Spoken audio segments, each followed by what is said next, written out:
So hello everyone, welcome to the vlog number 27 of 30 days mini vlog challenge. हरची शाळा तर start झाली, त्याच्यासोबत आमची पण कसं स्टार्ट झाली. सो मी नंतर झाली रेडी, कारण की मला जायचं होतं शाळेत. मी पटकन गेली स्वीट कॉर्नरमध्ये, तिकडनं घेतली मिठाई पेढे आणि निघाली शाळेकडे. शाळेत पोचल्यानंतर मला सर्व गोष्टी तर नाही करता आल्या कॅप्चर, पण मी काही गोष्टी कॅप्चर केल्यात. हा आहे आमचा वर्ग 10वी बचा. इथे आम्ही खूप साऱ्या मेमरीज बनवल्या, जे की यांना माहीत नाही आहे की आता स्वतःच्या काही गोड मेमरीज तिथे बनवणार आहेत.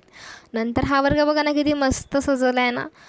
आणि मी निघाली घराकडे. आम्ही खाल्लं चायनीज भेळ. आज मी छत्री आणली नव्हती बाय द वे, आणि आजच बरोबर पाऊसला यायचं होतं. म्हणजे वॉट अ डेस्टिनी. जेव्हा छत्री नसते तेव्हा पाऊस हा नक्कीच येतो. चला मी तुम्हाला दाखवते फोटोज आज क्लिक केलेले. End thank you for watching. पढ़ने से जो हो ना हो, टीचर से प्यार हो, फ्यूचर हो रास्ते पे आंखों